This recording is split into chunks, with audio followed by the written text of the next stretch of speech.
Hey what's up guys, welcome back once again। So दोस्तों आज की कहानी जो एक्सप्लेन करने जा रहे हैं उसका नाम है कैन्यन। कहानी शुरू होती है द ग्रेट कैन्यन की सड़कों में, जहां हम एक न्यू मैरिड कपल को देखते हैं जिसमें हस्बैंड का नाम है निक और वाइफ का है स्टेला। ये दोनों अपना हनीमून मनाने के लिए यहाँ पर आए हैं क्योंकि ये जगह निक की ड्रीम प्लेस में सबसे पहले नंबर पर आती है और उसे यहाँ हाइकिंग करनी है। लेकिन उसने ये बात स्टेला से छुपाई है क्योंकि वो उसे एक सरप्राइज देना चाहता है। वो एक होटल में स्टे करते हैं जो कैन्यन के काफी करीब थी। नेक्स्ट डे निकलने से पहले वो स्टेला को बता देता है कि मैंने हमारे लिए एक प्लान बनाया है, हम कैन्यन जाने वाले हैं। अब ये सुन के स्टेला कुछ खास खुश नहीं होती क्योंकि उसे ऐसी जगह जाना पसंद नहीं है, लेकिन वो निक की खुशी के लिए तैयार हो जाती है।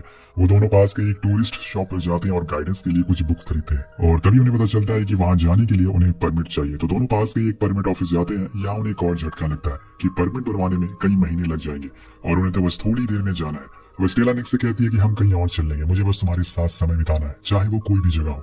लेकिन यार निक को बहुत बुरा लगता है। उसका ड्रीम था कि वो बस एक बार अपनी लाइफ में कैन्यन देखने जाए। उसके दिमाग में यही बात घूमती रहती है। अब रात होने पे वो दोनों एक बार में जाते हैं और इसी बारे में बात करने लगते। तो यहाँ उनकी बात एक एजेड आदमी सुन लेता है। वो उनसे कहता है कि मैं एक टूर गाइड हूँ, मैं तुम्हें कैन्यन ले जा सकता हूँ, मुझे यहाँ का हर एक कोना पता है। तो निक कहता है कि बात तो ठीक है पर हमारे पास परमिट नहीं है। तो वो कहता है कि कोई नहीं, मेरे पास परमिट है। अब ये सुनकर वो बहुत खुश होता है और उसे कल ही चलने को बोल देता है। सुबह हो जाती है और दोनों घोड़े पे बैठकर उसके साथ निकल जाते हैं। उन्हें रास्ते में कुछ खतरनाक टूर्स भी मिलते हैं जिनसे संभलते हुए वो गाइड उन्हें रास्ता दिखाते जा रहा था और ऐसे ही ये लोग आगे बढ़ते रहते हैं। कुछ दूरी के बाद इन्हें एक नदी मिलती है जिसके किनारे में ये तीनों बैठकर आराम करते हैं। इसी बीच गाइड जिसका नाम हेनरी है उनके सामने वाले कैन्यन के अंदर जाने को कहता है क्योंकि वहां पे बहुत कम ही लोग जा पाते हैं। अब वो दोनों उसकी बात मानकर अंदर जाते हैं। तो दोस्तों ये जगह सच में बहुत ही खूबसूरत होती है। दोनों एक दूसरे को गले लगाते हैं और कभी ना अलग होने की कसम खाते हैं। और वहां से बाहर आने पर हेनरी उन्हें बताता है हमें इसके आगे जाने की परमिशन नहीं है, पर अगर तुम्हारे अंदर हिम्मत है तो मैं तुम लोगों को आगे ले जा सकता हूँ। लेकिन स्टेला कहती है कि नहीं, बस अब मैं थक गई हूँ, हमें अब वापस लौट जाना चाहिए। लेकिन दोस्तों यहाँ निक नहीं मानता, उसे और आगे जाना था। उसके अंदर कुछ अलग तरह की खुजली थी, तो जैसे भी करके वो स्टेला को मना लेता और फिर सारे लोग आगे के लिए निकल जाते हैं। अब बीच में उन्हें कई ऐतिहासिक चीजें देखने को मिलती है जो यहाँ पे आने वाले लोग सालों पहले छोड़ कर गए थे। अब वो फिर आगे बढ़ते हैं और तभी उनके साथ दुर्घटना हो जाती है। वो तीनों घोड़े से गिर जाते हैं क्योंकि हेनरी के घोड़े ने सांप देख लिया था, जिसे वो डरकर पीछे भागने लगता है और उसे देखकर सभी घोड़े भागने लगते हैं।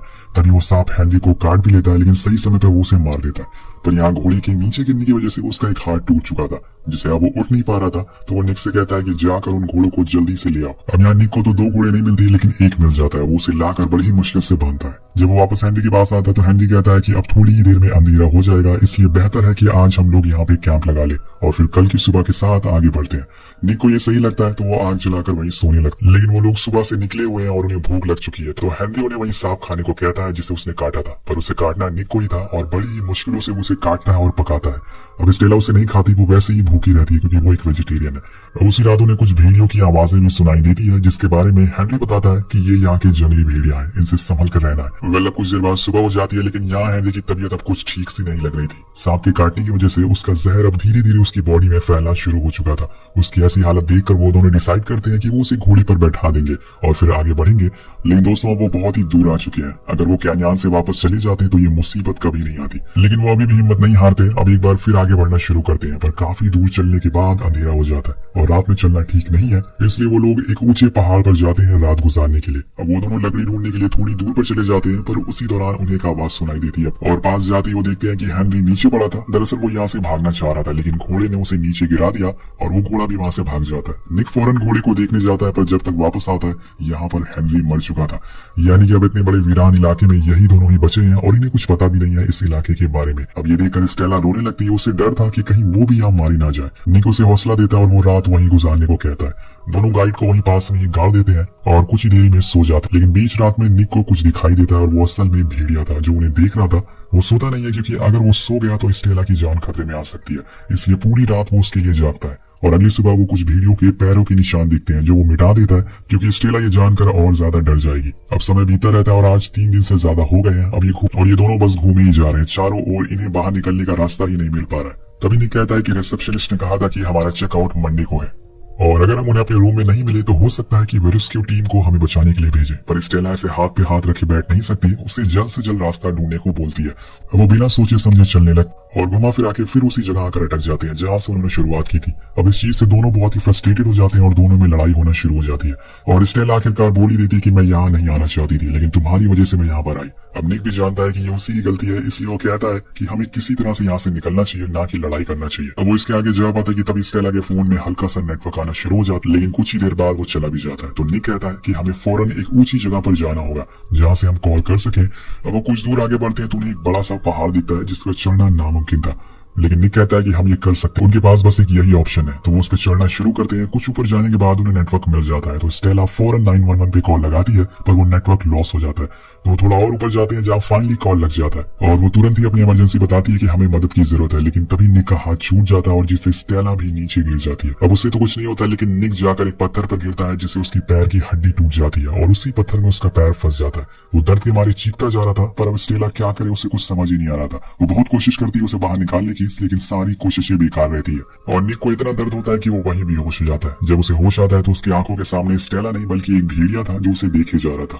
उसे कुछ समझ नहीं आ रहा था कि आखिर वो क्या करे, लेकिन तभी स्टेला एक बड़ी सी लकड़ी लेकर आ जाती है जिसे देखकर वो भेड़िया वहां से भाग जाता है। अब यहाँ निक को समझ आ गया था कि आखिर वो क्या करने वाली है, पर हम देखते हैं कि वो लकड़ी को उस पत्थर के बीच में फंसाकर उसे उठाने की कोशिश करती है जिससे उसका पैर बाहर आ सके, लेकिन वो पत्थर बहुत ही भारी होता है और हिलने का नाम ही नहीं ले रहा था, जिससे वो भी थक जाती है और वहीं निक के पास बैठ जाती है। तब निक उसे अपने कॉलेज टाइम की एक सच्ची कहानी बताता है जिसमें एक आदमी ऐसे ही ग्रेट कैन्यन में कई दिनों तक फंस गया था। उसका हाथ जाकर एक पहाड़ के बीच में अटक गया था, तो उसने खुद से अपने हाथ को काट दिया और अपनी जान बचाई। वेल, इस कहानी का नाम है 127R जो हमारे चैनल पे अवेलेबल है, अगर आपको देखनी है तो देख सकते हैं। तो दोस्तों, यहाँ पर निक तो राजी था अपने पैर को काटने के लिए, लेकिन स्टेला ये नहीं कर सकती। वो कहता है कि अगर तुमने ऐसा नहीं करा तो मैं और तुम दोनों यहाँ पर मारे जाएंगे, इसलिए हमें ये करना ही होगा। तो स्टेला मान जाती है। अब इसके लिए उन्हें एक चाकू की जरूरत थी जो उनके पास तो है नहीं। तो निक को याद आता है कि हेनरी के पास चाकू था।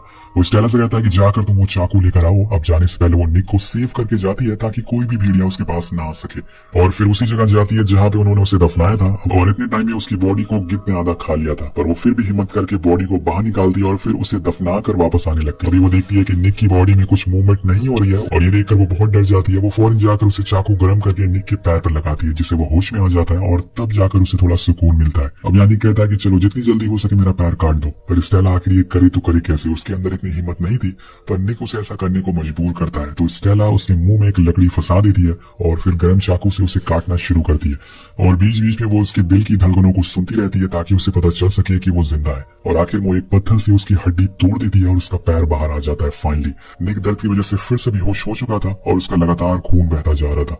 तो स्टेला उसके जख्म पर गर्म चाकू लगाती है जिससे ज्यादा खून ना बहे। उस समय बाद अंधेरा हो जाता है जिससे स्टेला की आंख लग जाती है और जब वो उठती है तो देखती है कि उसके आसपास भेड़ियों का झुंड आ चुका है खून की स्मेल को सूंघकर। अब वो उसे फौरन वहां से भगाती है, लेकिन उससे पहले उसे वहां आग जलानी होगी वरना वो दोबारा आ सकते हैं। तो वो फौरन और लकड़ियां लेने जाती है। जब वो वापस आती है तो उसे वहां एक भेड़िया देख लेता है जो उस पर हमला कर देता है, लेकिन शुक्र मनाइए कि उसके पास चाकू होता है जिससे वो उसे भगा देती है। अब वो जल्दी से आकर और आग जलाती है, लेकिन तभी वहां पर वो झुंड वापस आ गया था भेड़ियों का। आग को कम देखकर वो उस पर हमला करने का ट्राई करता है, तो स्टेला चारों तरफ मशाल लगा देती है और खुद उनसे लड़ने के लिए तैयार हो जाती है। वो उसके पैरों पर हमला कर देते हैं, पर स्टेला हार नहीं मानती। वो उन भेड़ियों पर चाकू से हमला कर देती है जिससे एक भेड़िया मर भी जाता है और ये देखकर सारे भेड़िया वहां से भाग जाते हैं। लेकिन ये दोबारा जरूर आएंगे क्योंकि उसने उनके साथी को मारा है। अब अगली सुबह हम देखते हैं कि वो भेड़िया वहीं मरा हुआ है और उसकी कुछ ही दूरी पर वो दोनों बैठे हुए हैं। अब इन दोनों को तकरीबन 9 दिन हो चुके हैं बिना कुछ खाए पिए। तो स्टेला उसी भेड़िए का मांस पकाती है और उसके कुछ हिस्सों को अपने पास रख लेती है। लेकिन यहाँ अब उसे निकलना होगा, तो वो निक के लिए एक लकड़ी का स्ट्रेचर बनाती है और उसे लेकर खुद घसीटते हुए आगे बढ़ने लगती है। अब बीच में निक उसे पानी मांगता है, पर उनके पास पानी तो था ही नहीं। लेकिन स्टेला उसे एक मांस का टुकड़ा दे देती है जिसे देखकर वो कहता है कि तुम तो वेजिटेरियन थी ना। तो स्टेला कहती है कि हाँ थी, पर तुम मर रहे हो इसलिए मैंने ऐसा किया। वो उसे खाने को देती है, लेकिन अब निक में इतनी जान नहीं थी कि वो उसे खा सके। उस टुकड़े को मुंह से नीचे गिरा देता है और कुछ देर बाद स्टेला एक बार फिर से निक का स्ट्रेचर उठाती है, लेकिन इस बार वो टूट जाता है जैसे निक नीचे गिर जाता है। अब यहाँ निक हार मान चुका था। वो स्टेला से कहता है कि तुम यहाँ से चली जाओ, अब मुझ में जरा भी हिम्मत नहीं है कि मैं चल सकता हूँ, प्लीज यहाँ से चली जाओ। लेकिन स्टेला हार नहीं मानती। वो पास से ही एक बड़ी सी लकड़ी का टुकड़ा लाती है और उसे निक को सहारा देके उसे खड़ा करके आगे बढ़ने लगती है, लेकिन वो ज्यादा दूर तक चल नहीं पाता और रुक जाते हैं। वहां पे स्टेला उसे थोड़ा आराम करने को बोलती है और उसी समय वो उसके जख्म की पट्टी को बदलने की सोचती है क्योंकि उसमें अब इन्फेक्शन होने लगा था। वो जब उसे खोलती है तो उसका पैर पूरी तरह से सड़ चुका था, जिससे वो उसके पैर को थोड़ा और काट देती है और अपने पहने हुए कपड़ों में से एक टुकड़ा फाड़ कर उसकी पट्टी कर देती है। लेकिन उसके खून की स्मेल सुनकर वहां भेड़िया फिर से आ जाते हैं। निक बार बार उसे कहता है कि अब तुम चली जाओ, प्लीज चली जाओ, लेकिन स्टेला नहीं मानती और उसे फिर से उठाती है, पर कुछ ही मिनट बाद वो भी गिर जाती है। अब उसके अंदर भी हिम्मत नहीं थी कि वो खड़ा हो सके। स्टेला उसे बार बार उठने को कहती है, पर वो तो बेहोश हो चुका था। तभी वो देखती है कि उसकी तरफ एक भेड़िया आ गया है। वो उसे भगाने में लग जाती है कि तभी पीछे से दो भेड़िया आकर निक के पैर को खींचने लगते हैं। वो उन्हें भी भगाती है, लेकिन कुछ ही पल बाद वो दोनों चारों तरफ से घिर चुके थे और अब यहाँ इतनी दूर आकर स्टेला भी हार मान जाती है। वो समझ जाती है कि उनका बच पाना मुश्किल है, पर वो ऐसे निक को किसी भेड़िए के हाथों से मरने के लिए नहीं छोड़ सकती। वो उसे इतनी दर्दनाक मौत नहीं देना चाहती थी, इसलिए वो अपनी जिंदगी का सबसे कठोर और बड़ा फैसला करती है। वो निक को खुद मार देगी और वो उसे माफी मांगती है कि उसने ऐसा जानबूझकर नहीं किया। कुछ ही देर बाद हम देखते हैं कि वो उसके मुंह पर अपना हाथ रख देती है, जिससे निक की सांसें बंद होने लगती है और इसी तरह से निक अपना दम तोड़ देता है। यहाँ उसे वो दिन याद आता है जब उसने निक से शादी की थी और प्रॉमिस किया था कि वो उसका साथ मरते दम तक नहीं छोड़ेगी, और शायद उसने यह वादा पूरा किया, क्योंकि शायद कुछ टाइम बाद उसकी भी निक की तरह मौत हो जाए। लेकिन तभी यहाँ पर कहानी का सबसे बड़ा ट्विस्ट आता है। निक को मारने के कुछ ही सेकंड बाद वहाँ पे रेस्क्यू वाले आ जाते हैं उन्हें बचाने के लिए, जिनको देखकर स्टेला रोने लगती है। उसके मन में बस एक ही ख्याल आ रहा था कि उसने निक का 11 दिन तक साथ दिया, बस कुछ पल और दे देती तो वो बच जाता, लेकिन उसने खुद के ही हाथों से उसे मार दिया, अपने प्यार को मार दिया। अब वो लोग उसे हेलीकॉप्टर से शहर लेकर आ जाते हैं, जिसके साथ ही ये कहानी खत्म हो जाती है। तो इस कहानी से हमें यही सीख मिलती है कि किसी भी अनजान आदमी पर ऐसे भरोसा मत करिए और ऐसी जगह मत जाइए जिसके बारे में आप ज्यादा जानते ना हो। वेल, कहानी यही खत्म होती है। आपको ये कहानी कैसे लगी नीचे कमेंट करके जरूर बताएगा। मिलते हैं आपसे अगली वीडियो में। Thank you so much watching. Peace out.